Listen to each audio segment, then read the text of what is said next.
Hello students,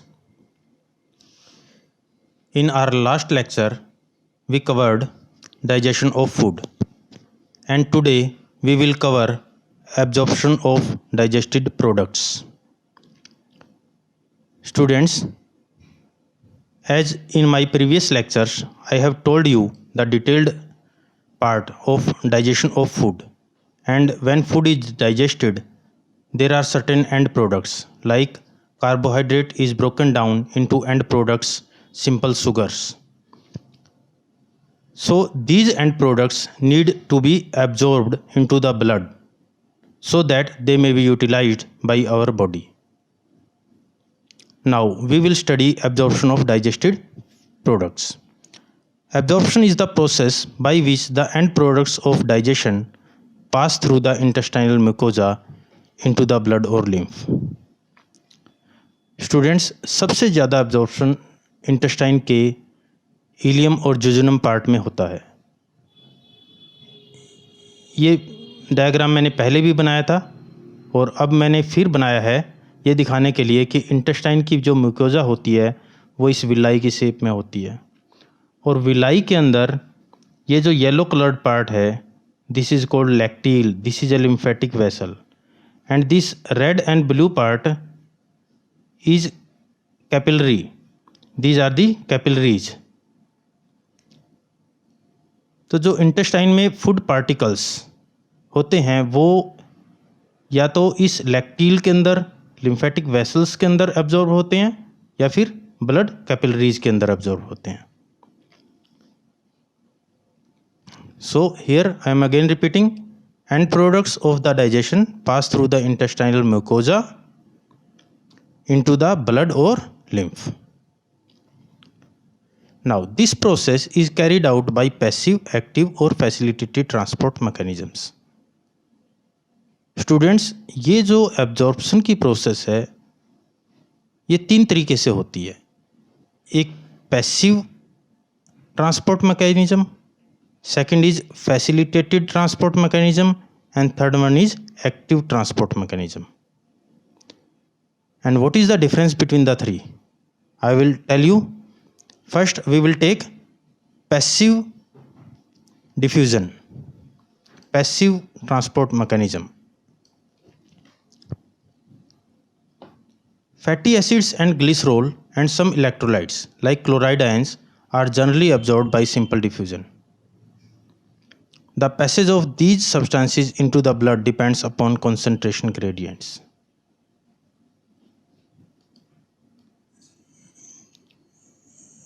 students, जो fatty acids और glycerol होते हैं, फैटी एसिड्स और ग्लिसरॉल किसके एंड प्रोडक्ट्स होते हैं? फैट्स के. जो फैट्स के एंड प्रोडक्ट्स हैं फैटी एसिड और ग्लिसरॉल, ये हाई कॉन्सेंट्रेशन से लो कॉन्सेंट्रेशन की तरफ, मतलब जहाँ पे इनकी कॉन्सेंट्रेशन ज़्यादा होती है वहाँ से जहाँ पे इनकी कॉन्सेंट्रेशन लो होती है उस तरफ पैसिव डिफ्यूजन प्रोसेस के थ्रू डिफ्यूज आउट होते हैं. ये एक्स्ट्रा सेलुलर स्पेस है जो सेल्स के बाहर का स्पेस है. आप यही भी समझ सकते हैं ये ल्यूमन ऑफ इंटेस्टाइन है, ये ल्यूमन ऑफ इंटेस्टाइन है और ये सेल्स हैं और ये सेल्स के अंदर का इंट्रासेलुलर स्पेस है. एक बार इस सेल मेम्ब्रेन को क्रॉस करके ये प्रोडक्ट्स सेल के अंदर आ जाते हैं तो वहाँ से ये डायरेक्टली लिम्फेटिक वेसल्स और ब्लड कैपिलरीज के अंदर एंटर कर जाते हैं. तो the main thing we have to study is how these end products will pass through the cell membrane into inside the cell. Means how will they pass from extracellular space to intracellular space. कि ये जो end products है ये extracellular space, this is lumen of intestine, this is extracellular space. इस extracellular space से inside the cell जो intracellular space है उसमें सेल मेम्ब्रेन को क्रॉस करके कैसे एंटर करेंगे, this we have to study. And for this first process is diffusion process. Fatty acids और glycerol, because they are lipid soluble and cell membrane is made up of lipids, these are the phospholipids. Cell membrane is made up of phospholipids. This blue part is phospholipid. So these fatty acids and cholesterol will pass through these lipid membrane into the intracellular space by the process of diffusion. Whenever concentration will be high in the lumen of the intestine, or you may say into the extracellular space, these fats will get transported into the inside of the cell. So this takes place by the process of passive diffusion.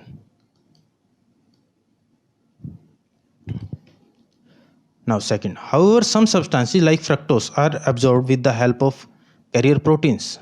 This mechanism is called facilitated transport. लेकिन students कुछ substance ऐसे होते हैं जैसे fructose है, glucose है, ये substance जो है क्योंकि वाटर सोल्यूबल होते हैं ये, तो ये लिपिड जो मेम्ब्रेन है that won't allow these substances to pass through it. This will work as hydrophobic, so this will repel the fructose ions. So how will these fructose ions will enter into the intracellular space? So these fructose particles will pass through the protein channels. These are the protein channels. They are present in between the phospholipid of the cell membrane. So protein channels are present in the cell membrane and they provide pathway for the passage of these water soluble substances. Now this fructose will pass through this protein channel. Now this can be further divided into two parts. Whether the particles like fructose and glucose are going down the concentration gradient or against the concentration gradient. If the particles are being passed down the concentration gradient, means just like fructose, the fructose is absorbed only whenever the concentration of fructose in the lumen of the intestine is high than the intracellular space. At that time, fructose will diffuse or fructose will enter the intracellular space through these protein channels. जब भी fructose की concentration extra cellular space में ज़्यादा होगी तब वो इन protein channels के थ्रू इंट्रासेलुलर स्पेस में एंटर करेगा. और इस प्रोसेस में कुछ carrier proteins, this green colour is showing carrier proteins. As the name suggest, these are the proteins which helps in carrying the substances from extracellular space to intracellular space. तो ये carrier proteins fructose particles को extracellular space से intracellular space में enter करने में help करेंगे. सो because this process is facilitated with the help of carrier proteins. Facilitation means helping out. So this process is being helped out by the carrier proteins. So this process is called facilitated transport. So fructose is transported through the facilitated transport because its transport is facilitated by the carrier protein. But for some substances like amino acids, which are the end product of proteins, monosaccharides like glucose and galactose, these substances are passed even against the concentration gradient.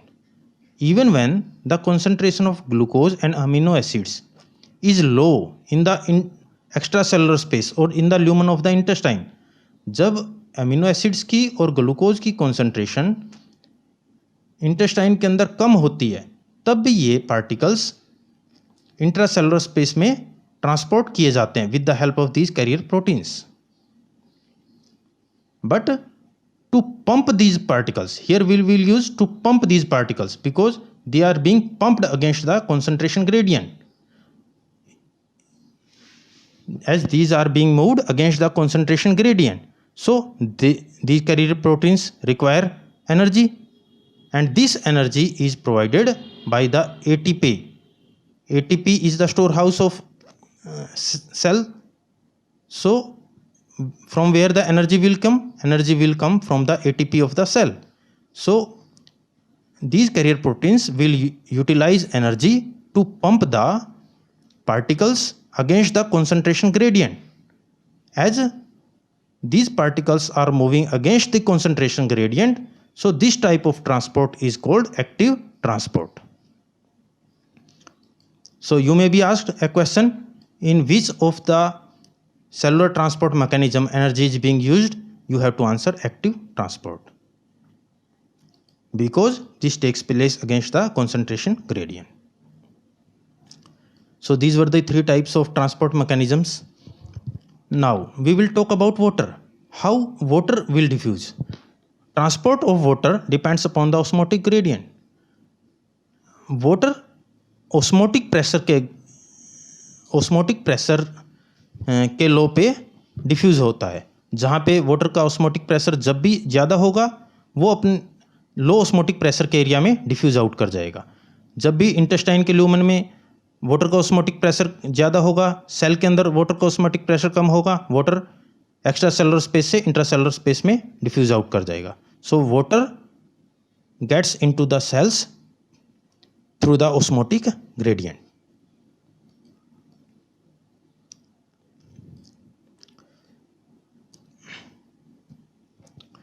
Now I will take some more details.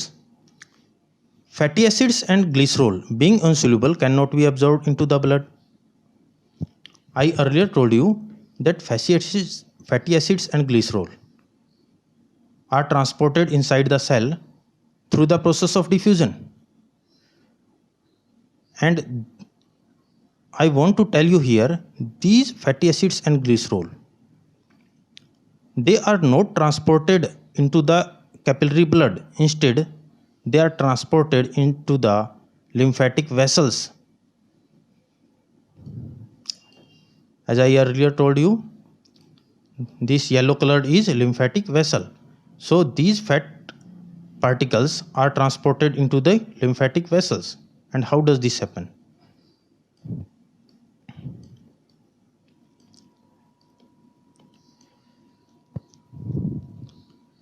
In my previous lectures, I told you the fat globules are acted upon by bile salts. Bile salts have two ends. One is hydrophilic and second is hydrophobic. The hydrophobic end gets attached with the fat globule and the hydrophilic end gets attached with the water molecules. Water molecules will attract these bile salts towards them, and due to the stretchability effect of the water molecules from different directions, these flat globules gets broken down into smaller drops. And fat globules होते हैं, fat globules के ऊपर bile salts action करते हैं. Bile salts के दो ends होते हैं, एक जो वाटर लविंग होते हैं, एक जो वाटर रेजिस्टिंग होते हैं. जो वाटर रेजिस्टेंट एंड्स को लाइपोफिलिक लिपिड लविंग एंड भी बोलते हैं. Lipid loving and fat globule से अटैच हो जाता है, जबकि water loving and water particles से अटैच हो जाता है. वाटर पार्टिकल्स डिफरेंट डायरेक्शंस में अपनी अपनी तरफ इन बाइल सॉल्ट्स को खींचते हैं, जिसकी वजह से इस फैट ग्लोब्यूल के ऊपर एक स्ट्रेचेबिलिटी इफेक्ट आता है, जिसकी वजह से ये छोटे छोटे पार्टिकल्स के अंदर टूट जाते हैं. अब इन छोटे छोटे फैट ड्रॉपलेट्स के ऊपर लाइपेस एंजाइम काम करता है और इनको फैटी एसिड और ग्लिसरॉल में कन्वर्ट कर देता है. And now these small droplets are called micelles. And now these micelles will transport through the phospholipid membrane down the diffusion gradient. As I told you, through the phospholipid membrane, because the membranes are made up of phospholipids, these micelles will transport inside the cells. They are first incorporated into small droplets called micelles, पहले इनको छोटी छोटी micelles में convert किया जाता है, which move into the intestinal mucosa, फिर ये मिसल्स जो है इंटेस्टाइनल म्यूकोजा के अंदर इंट्रासेलुलर स्पेस में पहुंच जाती हैं। They are reformed into very small protein coated fat globules. अब वहाँ पे क्या होता है, इंट्रासेलुलर स्पेस के अंदर ये बाइल सोल्ट्स इनसे अलग हो जाते हैं और सिर्फ फैटी एसिड और ग्लिसरॉल बच जाता है। ये फैटी एसिड और ग्लिसरॉल प्रोटीन मॉलिक्यूल से अटैच हो जाते हैं सेल्स के अंदर, तब इनको बोला जाता है chylomicrons. What are chylomicron? Chylomicrons are the fat globules attached with proteins. Cell के अंदर ये बाइल एसिड्स इन फैट ड्रॉपलेट्स को फ्री कर देते हैं, ये फैट ड्रॉपलेट्स प्रोटीन से अटैच हो जाती हैं, and then they are said chylomicrons, and these chylomicrons will get transported into the lymphatic vessels, which are transported into the lymph vessels in the villi. And now why don't they get into the capillary blood? Why they go to the lymphatic vessels? Because their size is too high that capillary membrane is impermeable to these chylomicrons, so they enter into the lymphatic system. But students, as you know, lymphatic vessels in turn return the lymph to the veins, so these lymph vessels ultimately release the absorbed substances into the blood stream. ये lymph vessels भी आगे जाके veins में mix up हो जाती हैं, जहाँ पे जो ये absorbed chylomicrons हैं इनको venous blood में ड्रॉप कर देंगे। And finally, the entire digested particle has moved to the blood stream. Now, absorption of substances takes place in different parts of the alimentary canal, like mouth, stomach, small intestine and large intestine. Students, ये जो absorption है, ये सिर्फ intestine में नहीं होता, ये पूरी alimentary tract के थ्रू होता है। माउथ में भी कुछ पार्टिकल्स का absorption होता है, स्टमक में भी, स्मॉल इंटेस्टाइन में भी और लार्ज इंटेस्टाइन में भी, but majority of the absorption takes place in the small intestine. Here I have made a table which shows in which part of the alimentary tract what food particles are absorbed. In mouth, certain drugs coming in contact with the mucosa of the mouth and lower side of the tongue are absorbed into the blood capillaries lining them.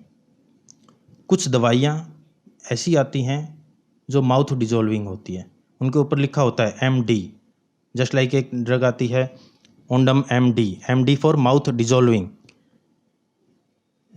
ये drugs oral cavity के अंदर ही dissolve हो जाती है और जो टंग के नीचे म्यूकस मेम्ब्रेन होती है और जो ओरल कैविटी में म्यूकस मेम्ब्रेन है उसमें एब्जॉर्ब हो जाती है। So in oral mucosa certain drugs are absorbed. Second, stomach.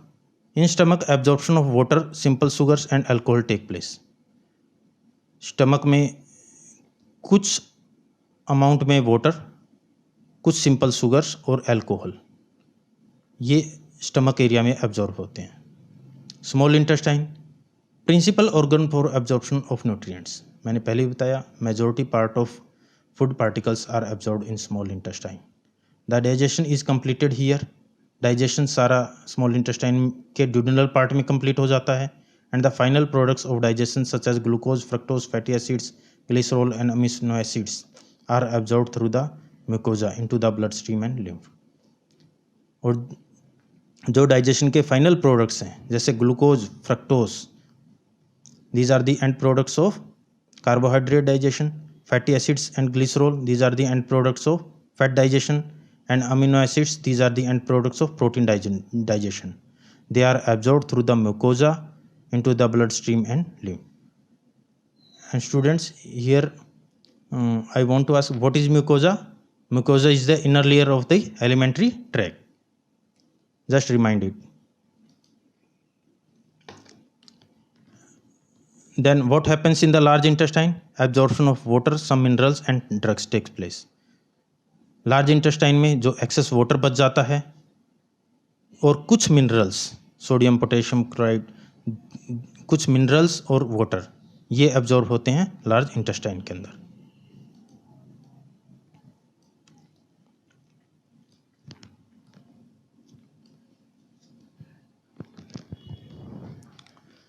The absorbed substances finally reach the tissues, which utilize them for their activities. This process is called assimilation. Students, I told you the digested food particles are absorbed into blood and lymph, and from blood and lymph they finally reach to the tissues where they are utilized. For example, glucose is used in respiration to provide energy.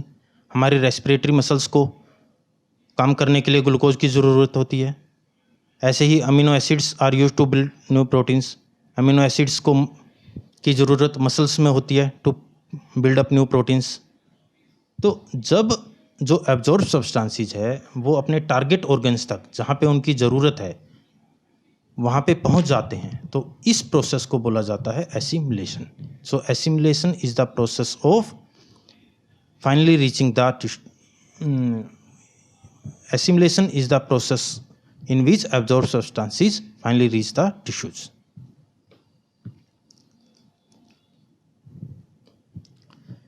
Now, digestive wastes solidified into feces in the rectum. जो digested waste product बच जाता है large intestine में, excess water उसमें से absorb हो जाता है। That waste product gets solidified into faeces. Water absorb होने के बाद जो सॉलिड फीकल मैटर बन जाता है वो रेक्टम में कलेक्ट होता है, और जब ये रेक्टम में इकट्ठा हो जाता है तो ये रेक्टम की वॉल के ऊपर एक स्ट्रेच स्टिमुलस प्रोड्यूस करता है। जैसे ही रेक्टम में डिस्टेंशन आएगी, जब रेक्टम में ज़्यादा स्टूल इकट्ठा हो जाएगा, रेक्टम की वॉल डिस्टेंडेड हो जाएगी, वहाँ से एक stretch stimulus central nervous system तक जाएगा और एक न्यूरल रिफ्लेक्स स्टार्ट हो जाएगा, कोजिंग एन अर्ज और डिजायर फॉर इट्स रिमूवल। ये सिग्नल जब ब्रेन में जाता है वहाँ से एक अर्ज डेवलप होती है, अर्ज टू डेफिकेट, स्टूल पास करने की इच्छा वहाँ से पैदा होती है। Now, if our brain perceives the conditions are satisfactory and the person can pass the stool, अगर उसको लगता है कि नहीं अब टॉयलेट जाया जा सकता है और स्टूल पास किया जा सकता है, then it will signal to the anal sphincter. This anal sphincter is under our voluntary control. Brain से सिग्नल आएगा एनल स्फिंक्टर पे, एनल स्फिंक्टर रिलैक्स हो जाएगा और हम टॉयलेट पास करेंगे, स्टूल पास करेंगे। तो लेकिन अगर ब्रेन को परसीव होता है the environment is not suitable and the person can not pass the stool here, then this sphincter will not get relaxed and after some time the urge to defecate will subside. So the process of defecation is under voluntary control because this anal sphincter is under voluntary control.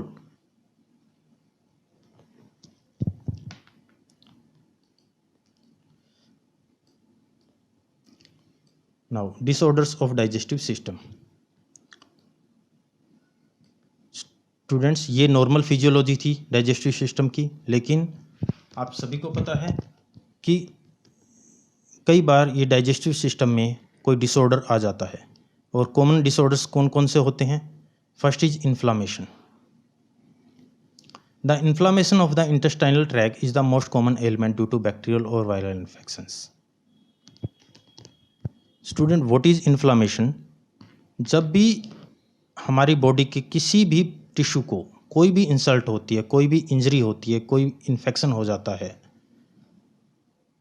चाहे वो bacterial infection हो, चाहे वो viral infection हो, चाहे वो parasitic infection हो, कैसा भी इन्फेक्शन हो, या फिर कोई ट्रॉमा हो, कोई चोट लग जाए, तो body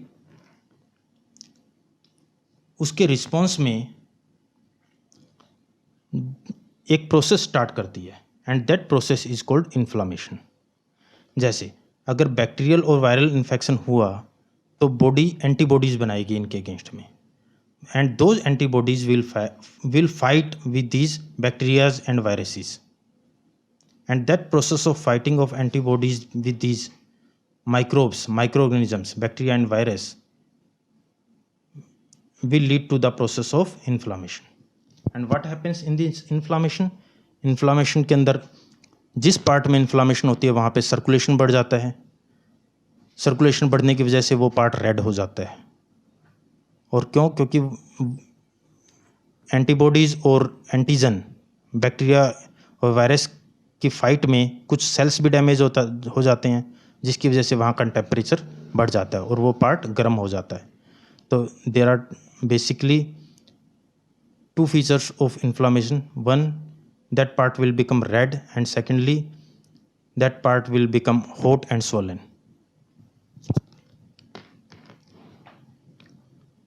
So this is inflammation. The infections are also caused by the parasites of the intestine like tapeworm, roundworm, threadworm, hookworm, pinworm, etc. और इन्फेक्शन सिर्फ वायरस और बैक्टीरिया ही नहीं करते, parasites just like tapeworm, roundworm, इनका भी infection हो सकता है। And the response of our body will be the same, that will be inflammation.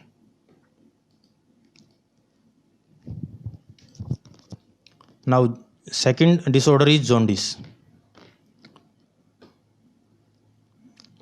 Students, I told you RBCs का लाइफ स्पैन 120 दिन का होता है। 120 दिन के बाद आरबीसीज हमारे लीवर और स्प्लीन में ब्रेक डाउन हो जाता है उनका, और वहाँ पे बाइल पिगमेंट्स जो कि होते हैं बिलीरुबिन और बिलीवर्डिन, वो रिलीज होते हैं। ये बिलीरुबिन और बिलीवर्डिन ये येलोइश ग्रीन कलर के पिगमेंट होते हैं, और इनको लीवर बाइल डक्ट के थ्रू इंटेस्टाइन में एक्सक्रीट कर देता है बॉडी से। इनको लीवर बाइल डक्ट के थ्रू बॉडी से एक्सक्रीट कर देता है। लेकिन अगर किसी वजह से लीवर में कोई डिफेक्ट आ जाए, लीवर में कोई डिसऑर्डर हो जाए, सपोज करो लीवर में इन्फ्लामेशन हो गई, लीवर जिसको for liver word is hepato, suppose hepatitis हो गया लीवर में, अब जिसकी वजह से लीवर बाइल के थ्रू वो बाइल पिगमेंट्स को एक्सक्रीट नहीं कर पा रहा है, उस केस में क्या होगा, बाइल पिगमेंट्स हमारे ब्लड के अंदर डिपॉजिट हो जाएंगे, और जिसकी वजह से हमारी स्किन का और आइज़ का जो कलर होगा वो येलो हो जाएगा। और जब हमारी स्किन का और आंखों का कलर येलो हो जाता है तो हम उस कंडीशन को बोलते हैं jaundice, and that happens due to the deposit of bile pigments in our body.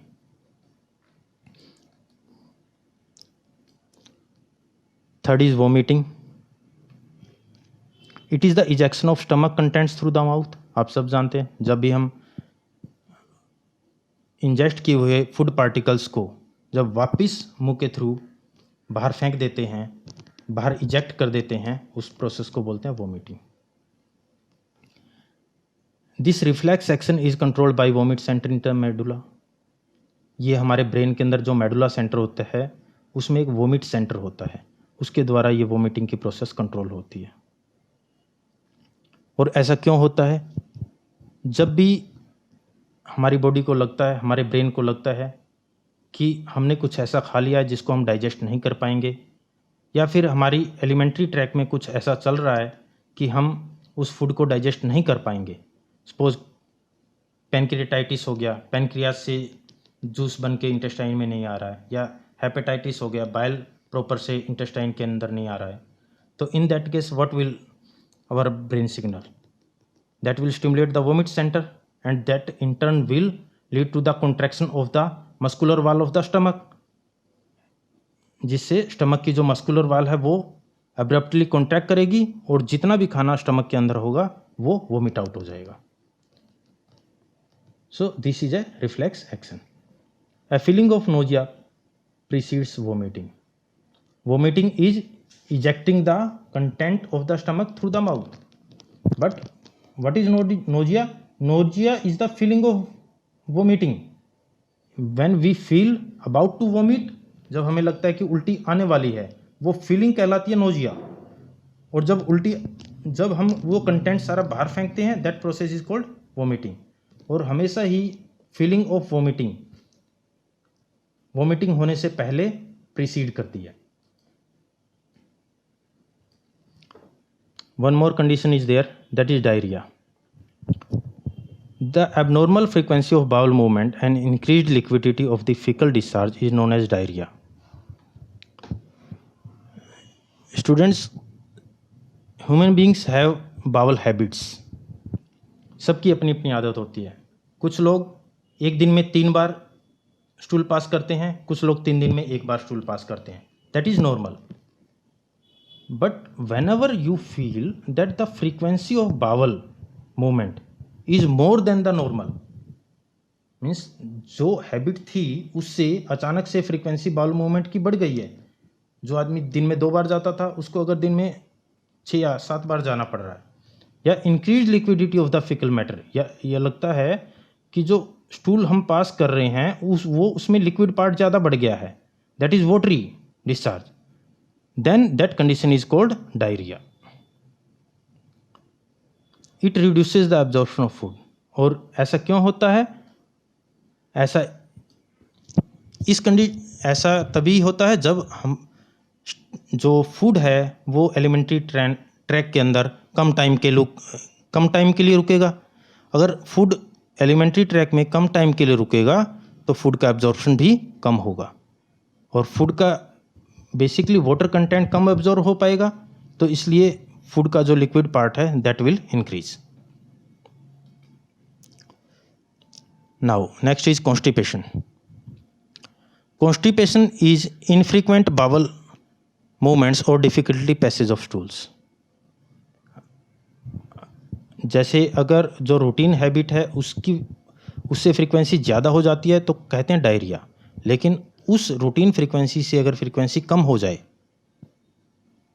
या फिर स्टूल पास करने में दिक्कत हो तब उस कंडीशन को बोलते हैं कॉन्स्टिपेशन. और ऐसा होने के बहुत सारे कारण हो सकते हैं, जिसमें से एक रीज़न मैंने यहाँ पे लिखा है, that is low fibre diet. अगर आप अपनी डाइट में फाइबर पार्ट कम ले रहे हैं तो उस केस में, क्योंकि fibre is required for the formation of the bulk of the stool का बल्क फॉर्म करने के लिए फाइबर पार्ट की ज़रूरत होती है. अगर फाइबर पार्ट नहीं होगा स्टूल का बल्क कम बनेगा तो that will lead to the constipation. Now next is indigestion. In this condition the food is not properly digested, leading to a feeling of fullness. इंडाइजेशन, खाने का कम पचना, इसमें खाना प्रॉपरली डाइजेस्ट नहीं हो पाता है, जिसकी वजह से हमें एब्डोमिनल डिस्कम्फर्ट, हमें लगता है पेट में कुछ डिस्कम्फर्ट सा है, पेट भरा भरा है, that is the feeling of fullness. The causes of indigestion are inadequate enzyme secretion, anxiety, food poisoning, over eating spicy food. और ऐसा तब होता है अगर एलिमेंट्री ट्रैक के साथ कोई दिक्कत आ जाए, जैसे हेपेटाइटिस हो गया, लीवर से बाइल कम सिक्रीट हो रहा है, या फिर पैनक्रियाटिस हो गया, पैनक्रियाट से एंजाइम कम सिक्रीट हो रहे हैं, या एंजाइटी की वजह से जो हार्मोनल बैलेंस है बॉडी का वो डिस्टर्ब हो रहा है, या फिर कोई इन्फेक्शन फूड के थ्रू चला गया है, या फिर ज़्यादा खा लिया है, या फिर बहुत ज़्यादा मसालेदार खा लिया, इन सब केसेस में इंडाइजेशन की फीलिंग आ सकती है. Students, I am finishing here. We have completed the chapter digestion and absorption, and in our next class we will take some MCQs for this chapter and see how much have you learned. And students, if you have any doubt regarding this topic, do mention in the comment section. We will answer you as much as possible. Thank you.